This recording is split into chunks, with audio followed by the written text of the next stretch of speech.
Hey guys, this is Austin, and today I'm here with a video going over why you should jailbreak.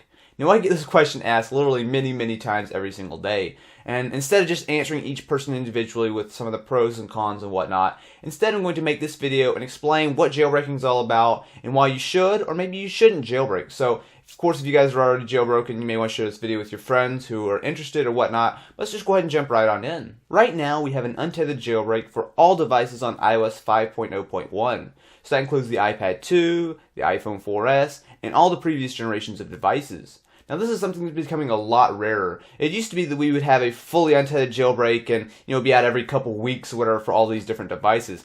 However, Apple has really cut down on how hard it is to make these jailbreaks. So instead of having maybe like a week or two, you're having months and months. So just take, for example, the iPad 2. It's been out for nearly a year now. However, in that year time span, there's been a grand total of 2 jailbreaks for it. So if you are interested in jailbreaking, I recommend that you do it now while there is an untethered jailbreak for everything. Because if you wait, you update your firmware, and it could be months and months before another jailbreak is developed. One of the best reasons to jailbreak is for the customization. Now, while sure, iOS now you can add a background or something, but for the most part it's still a very locked down experience. iOS is what it is. However, with jailbreaking this is not the case at all. There's no such thing as locked down.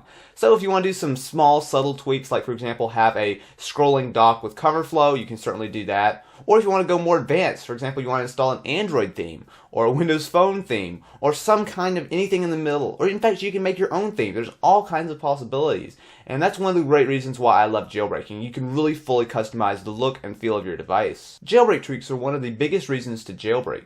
So what this is basically just some kind of add-on for your iPhone, iPod Touch, or iPad, which will add some functionality. So take for example SB settings. When you install that, when you swipe down your notification center, instead of just seeing weather and a few pop-ups and notifications and whatnot, you actually have full access to a wide range of system toggles. So instead of having to dig through settings or whatnot, you can just turn off Wi-Fi, or you can turn on 3G, Bluetooth, location services. There's all kinds of stuff, and you can even reboot your device just straight from there. So SB settings is a great example of a really great tweak. Another example is Zephyr. So typically when you're doing iOS multitasking, you double tap the home button, and then you swipe through, find the app that you want in the little tray, tap on it, and it will bring you to that app. However, with Zephyr, it's much simpler. All you need to do is literally swipe from the left or swipe from the right, and it will bring you to the previous or the next application. On top of that, if you're interested in leaving the app, instead of having to hit the home button, you can just swipe up and it's gone. And those are just 2 of thousands of awesome city tweaks that are available. However, I do want to be clear, jailbreaking does have some cons. For example, if you do update, you will lose your jailbreak, period. So you never, when you're jailbreaking, you never ever want to update unless you do know that there's a fully untethered jailbreak on the next version of your firmware. So for example, if iOS 5.1 comes out tomorrow and you're jailbroken on 5.0.1, do not update until there's a jailbreak. Otherwise you will lose your jailbreak, lose all your tweaks, all those cool things that you gained by jailbreaking. Another con can be stability and performance issues. So the way I like to explain jailbreaking to people is like this. When you have your normal device that's non-jailbroken, it's very locked down. You can install apps, but when you exit them, they really don't do anything, and there's no way to customize things in general.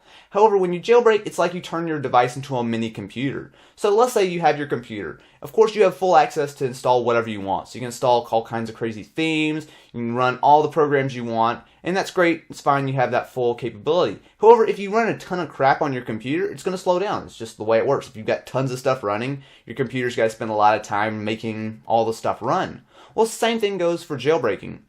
If you have a ton of tweaks, themes, this, that, running on your device, yeah, it's going to slow down. That's just the way it works. However, by itself, jailbreaking doesn't really slow anything down. As long as you're moderate as far as what you install, you keep maybe a few things. As long as you just don't install everything, have everything running, you really shouldn't notice any major performance hit, especially on the new iPhone 4S and iPad 2. They really run nicely with a jailbreak. The last thing has to do with warranty. Now, technically, when you jailbreak your device, your warranty is totally null and void. So if Apple wants, they can look at your device, go, oh, I'm sorry, we'd love to help you because this broke or that broke or whatever, but it's jailbroken. While technically Apple says, no, don't jailbreak this and that, almost never do they actually really void your warranty or deny you service. I know many people who have brought their devices in that were jailbroken, that have been jailbroken in the past, or indeed some of them are blatantly jailbroken with all kinds of themes and stuff.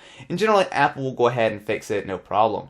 However, I do want to be clear, there's always a possibility that Apple could look at your device, go, oh, nope, sorry, we're not going to do anything. But in general, just restore your device before bringing it in, and you shouldn't really have any problems. So anyway, guys, that's going to be about it. I hope you guys who are maybe considering jailbreaking enjoyed this. And if you did, feel free to check my channel. I post all kinds of tutorials and whatnot. Whenever a new jailbreak comes out, any new firmwares, any of that kind of stuff that you need to know about, I make a video. So if you'd like to be notified whenever I do any of that stuff, feel free to hit that subscribe button up in that general direction.